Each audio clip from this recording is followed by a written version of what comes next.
Tom Dwan was born on July 30th, 1986 in Edison, New Jersey. He was born to a middle-class family who taught him the importance of hard work. He attended the Edison High School and was actively involved in the school's extracurricular activities. He played both soccer and tennis and was a core member of the school's Spanish club, the debate club, and the math club. His first experience with Hold'em came when he and his friends discovered Play Money SNGs on Empire Poker. Tom instantly took to the game and thought it might be a good way for him to earn some extra cash for college. When he turned 17 years old, his parents gave him $50 for his birthday. A few of his friends recommended that he take that money and invest it in the online poker site Paradise Poker. They recognized that he was a talented poker player and they believed he had a chance to make some decent amount of money. Dwan was hesitant at first because he did not like the idea of illegally gambling online. Feeling pressurized by his friends though, he decided to give it a chance. He opened an account at Paradise Poker under the username Durr. Now you may wonder, what does the word Durr in Tom Dwan stand for? Choosing a nickname with the intentional aim of annoying opposition, the Durr in Tom Dwan doesn't actually stand for anything. In an interview, he stated that when he first began playing poker, he wanted to choose an online poker alias that would annoy opposition when they were beat. The alias Durr stuck with Tom Dwan throughout his success and has quickly become a hit. In an interview, Tom told reporters that he never really worried if he was good at it. He just thought everyone else was bad and it seemed like an easy way to make money. Tom Dwan was instantly successful and quickly began to move up the limits. He also started playing no-limit hold'em cash games on Paradise Poker, primarily 1-2 no-limit hold'em and occasionally the 2-5 game that would come together on that site. Once he conquered those limits, he moved over to PokerStars, where he multi-tabled 2-4 and 3-6 no-limit hold'em. By his 18th birthday, he already had made about $15,000 online. He continued to build up his bankroll, and by the end of his senior year of high school, he had accumulated enough money to pay for college. He enrolled at the Boston University and had a great first year. He received good grades and met a lot of interesting people. He would often spend his weekends playing poker against his roommates while also continuing to play poker online. His parents were shocked when he told them that he wasn't going to be returning to college the following year. Instead, he was going to pursue his career as a professional poker player. Still playing as a student, Tom Dwan was playing 40-80 limits and went on a decent run to win about $35,000. However, like all good poker players, the variance kicked in and Dwan suffered some sizable poker downswings in his game. With some unfortunate luck and bad beats, Dwan managed to lose about $20,000 of his bankroll, and at that point, Dwan decided to diversify and turned to no-limit Texas Hold'em. Although Dwan's losses forced him to revert back to 5-10 no-limit Hold'em stakes, Dwan still enjoyed the comfort of a $40,000 bankroll. After Dwan regained his bankroll in a matter of weeks, he increased his blinds and moved on to higher level tables. Starting to get attention at this point in the online poker world, Dwan said to reporters, "I run good, what can I say?" He bought a house in Texas and moved with his fellow online poker player, David Benfield. Dwan continued to move up in limits, and after playing for a couple of years, he was sitting with players such as Patrick Antonius, Phil Ivey, and David Benjamin and beating limits as high as 200, 400, No Limit Hold'em, and Pop Limit Omaha. Due to his age, Dwan was unable to play in live tournaments in the USA until his 21st birthday. This resulted him in missing the WSOP 2006 and 7. Dwan did collect one cash at the EPT, a 12th place finish in the 2005 EPT London. He would often play PLO at 200, 400 heads-up tables where he would often win and lose hundreds of thousands of dollars. While playing at these sites, he had the opportunity to play against some amazing players like Phil Ivey, Mike Matusow, and Chris Ferguson. Finally, at the age of 21, Dwan was able to enter tournaments in the US, made nearly $1 million in live tournament winnings in less than a year. In 2007, he took 4th place in the World Poker Finals $10,000 No Limit Hold'em Championship event. That would be his most financially rewarding win yet, winning him over $324,000 in prize money. 2 months later, at the 2008 Aussie Millions, he finished runners-up in the $3,000 PLO event and cashed in the $10,000 main event, earning him $112,000. A few weeks later, he was clear across the world in Atlantic City and nearly had his first live tournament win, finishing runners-up at the $5,000 No Limit Hold'em event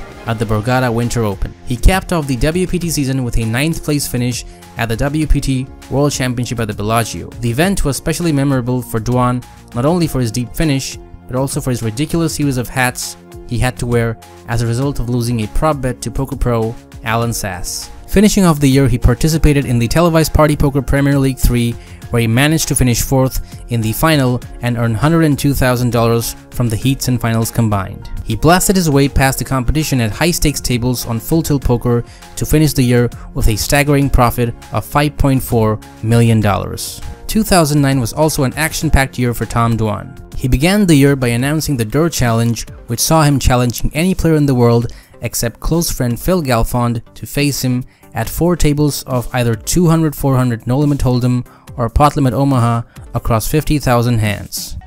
It's 50,000 hands of 200, 400 or higher, no limit or PLO. I put up 1.5 million on the side to anyone's 500,000. And if you're up $1, you keep that. And if you're up $1 million, you keep $1 million plus the side bet. And I'm doing it just to try to create some action, because I don't get people playing more than 2 tables heads up usually, and even 2 tables a lot of times not for too long. So got some action and hopefully it'll work out. Several different poker players took up the challenge, including Patrick Antonius and Daniel Cates. For an in-depth video on the Durr Challenge and the outcome, click the link in the description. He also finished a live version of the challenge, which was recorded in London and televised in the UK, called the Durr $1 Million Challenge. This challenge saw Dwan participate in 3 matches, taking on Ilary Sahamias, Sammy George, and Marcelo. The rules of the challenge saw a $500,000 buy-in, and no player was allowed to leave the table until they were broke or 500 hands were played with blinds of 500 and 1,000, and their opponent got to choose whether they would play No Limit Hold'em or Pot Limit Omaha. In the first match, he faced Marcelo, playing No Limit Hold'em, with the Italian winning $22,500 from Dwan. Next, he faced Ilary Sahamias, aka Zygmunt,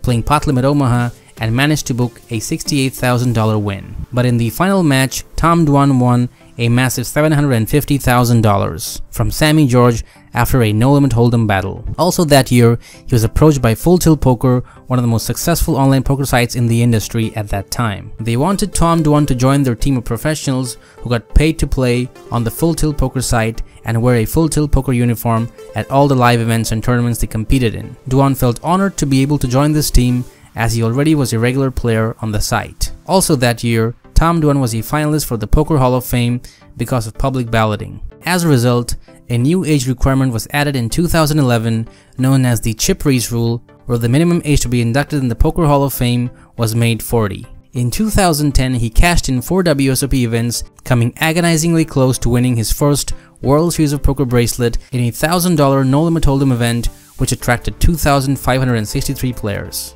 Dwan managed to finish runners-up for $380,000 after losing heads-up to Simon Watt. Online, he managed to finish the year with a $3.6 million profit. However, it was his trip to Macau which was the talking point of the year for Dwan. He traveled to Macau along with several other high-stakes poker players and participated in the high-stakes cash games with very wealthy businessmen. The stakes were rumored to be $4,000, $8,000, and people who witnessed the games reported that Dwan was almost up $8 to $10 million. Tom Dwan has also twice broken the record for the largest televised pot in poker history. He first broke it in a $920,000 pot against Barry Greenstein on GSN's High Stakes Poker. Then he broke the record again in the Full Tilt Poker $1 Million cash game in a pot worth more than $1.1 million against Phil Ivey.